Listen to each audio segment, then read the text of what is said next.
Welcome back to the Jameson Brandon channel, where we talk about all things big picture. What bigger picture could we possibly be talking about other than the master macro itself, right?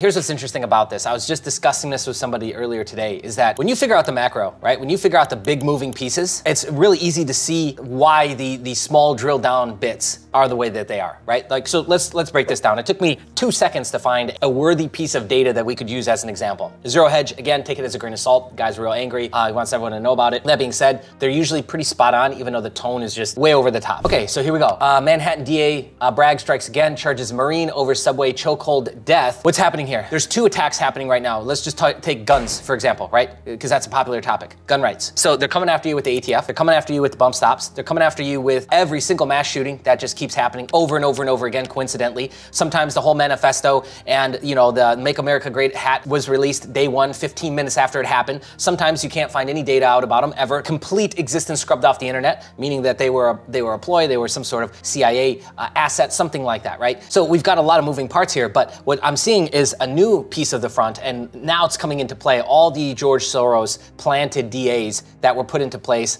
over the last 2 years. I'm getting now why they did that. Okay, this is another ditch effort, last ditch effort, let's call it, to pull away, not just, so we're attacking you on the gun rights front, but we're also going to tackle you the other way, which is when you do use your gun, when you do use your force, when you do use your ability to defend yourself, your family, your country, and you execute on that, they're going to blame you. So now they're hitting you on that. We're going to try and get your guns on this front. On this front, we're going to blame you, even though it was self-defense. We're going to get you every which way that we can, right? So I don't know if that's to just get everyone to submit, surrender, again, because this is like they're trying to move really fast now because people are catching on to the whole game here.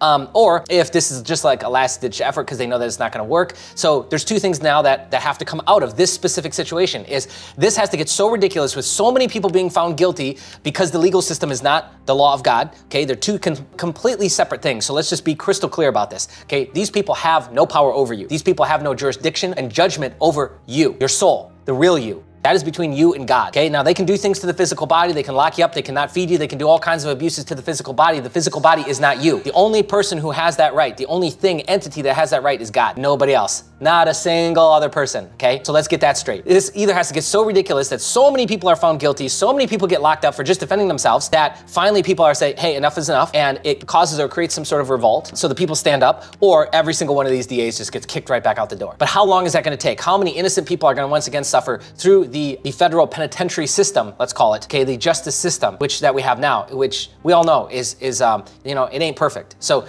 that's going to cause some sort of, you know, forcing and explosion of all the pressure behind it in this little piece. And this is just one of many, many, many pieces going on out here. So that's why we have to get clear about the macro, right? And understand that, you know, you got to pick and choose your battle in all this. You got to pick and choose where the line in the sand is for you. There's plenty of room to get involved, is what I'm saying. And the thing I want to make crystal clear is that there's more of you than there are of them, okay? So whoever you want to call them, doesn't matter, okay? We're on YouTube, so we got to kind of keep this a little PG. That being said, is that there's so many moving pieces now, there's plenty to get involved in. You just decide, hey, this is some f***ed up stuff. This is where I'm going to draw my line in the sand. Cool, get involved, right? There's going to be a ton of people who are doing that on the gun front and the Second Amendment right front. There's going to be a ton of people on the ATF thing. There already is. There's a ton of people on this. There's a ton of people on that. I'm not saying that to say don't do anything. Go back to, you know, being lazy. Go back to not getting involved. No, everyone needs to get involved because again, there's more of us than there are of them. You just got to decide which piece you want to get involved in, right? Like there's going to be a ton of people who are now getting involved in this. You know, there's many layers to it, right? Like there's the guys who are just reporting it on Twitter. There's the guys who are just making YouTube videos about it, like me.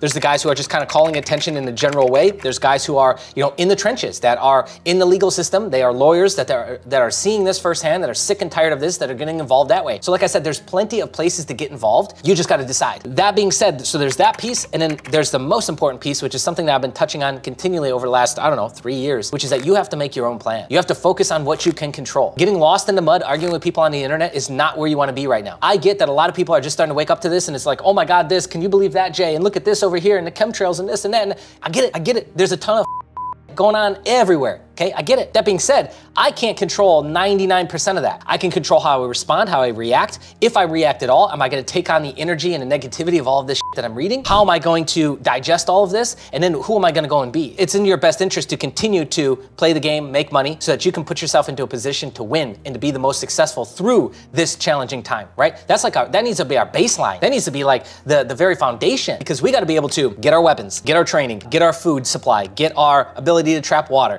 get our tools and things for our bug out or our bug in or whatever it is, right? We gotta get the tech, we gotta get the gear, we gotta get the pieces to make our plan. And once we've got that in place, then we've got a solid foundation. You're gonna sleep a lot better at night, trust me. And then we start just continually tacking on. But what's interesting is that as a society, we've moved so far away from learning how to fight, learning how to use our hands, defending yourself to the death if that's what it takes, that now it's like we're retraining ourselves on it. And there's just this huge amount of the population that's just like, I don't want to do that. You can see it. They might not be telling you this directly, but you can just see it in their face and their eyes. They're exhausted, man. They're tired. They got so many open loops of energy with all this bullshit. You know, this guy screwed up my house. This guy hasn't come and fixed my yard. This guy messed up my roof. This guy's got to do this. This guy owes me money. This guy's this. I got to fix my car, health insurance, car insurance, all these things. And then you start stacking political shit on top of that, you know, gender ideology and you know, right versus left and who's gonna be the next president and all that shit. And you start stacking that up, and no wonder why nobody can get anything done. No wonder why your average Joe is just bogged down. And that's also why he snaps in an instant, right? And that's not where we wanna be. Like I keep saying, we don't wanna be there, because if you can't handle this now, how are you gonna be if and or when it gets worse? Because I got a feeling like it's gonna be great on the other end of all this. When all this shakes out and all this cleansing and cleaning occurs, there's a serious dark cloud that needs to get gone through first, right? There is so much evil and darkness that needs to be gone through first. And you gotta be prepared for that. So if you're like burned out already and mentally checked out already, and we haven't even started, brother, how are you gonna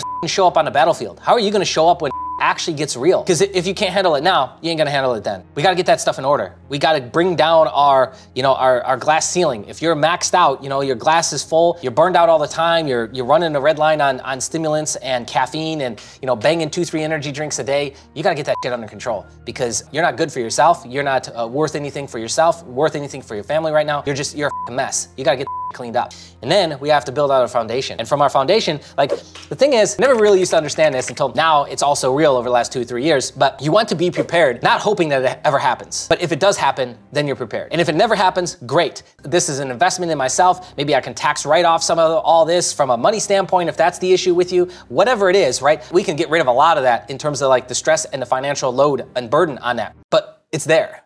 And then we got it. And if we ever need it, whether it's 2 weeks from now or 20 years from now or never, we teach our kids that. And then we need to rebuild out our foundation now. As a society, as a person, as a sovereign individual, I need to build that out now. Do that for myself, my family, then I can show my community, then I can show my city, then I can show, right? And then we pass that on from generation to generation. And that's how we rebuild and rebake this back in to us, to our people. It starts with each one of us, right? We gotta get our own house in order before we can help somebody else get their house in order, right? That's why they tell you on the airplane, put your mask on first before you put it on somebody else. When we all know that you can put it on your kid first, right? It's just like that. We gotta do that here. So there's a ton to get involved in. There's a ton of noise out there, but we gotta be focused. We got to maintain a positive mental outlook, right? So anyways, hope this video serves you. I hope you enjoy the direction that we're going with the channel, and let me know what you want to hear next, what you want us to cover. If you understand the macro, then the little pieces of this over here, this court case, this mass shooting, this over here, those become less consequential because we understand the big picture of what's going on. So there's a massive, I guess, choke point that they're trying to put right now. The illegal immigration piece is playing a big role in this, but it's got to shake itself all out. So some sort of insanity has to get hit with, again, just taking on this piece right here that we covered in this video. It has to hit that point to where it hits a breaking point. And I don't know which way that goes. Hopefully it works out karmically for everybody and it's a positive outcome, right? And there isn't, you know, unneeded suffering and loss of life, right? This is where that piece in and of itself is at. And I know that immigration is a popular topic right now, so we tackle this, but you know, that's not going to stop, by the way. You know, that is part of the bigger plan. With this administration and next one, who knows? Right? But that is part of the plan. Bring in more immigrants, whether it's 3 million, 6 million, probably more like 6 million or more, okay? Let's be honest, they're always lying about the numbers. Those people now, that's a big impact. You know, think of a football field, 100,000 people in a football field, that's a load of people. Now think 6 million, upwards of 6 million. It's a lot of people coming into the country. So you gotta get prepared. If you ain't prepared already, you gotta go through some basic tactical training. You gotta start getting trained up on this stuff because it might mean life or death for you. And it sucks. Like, none of this is good stuff. None of this is like happy.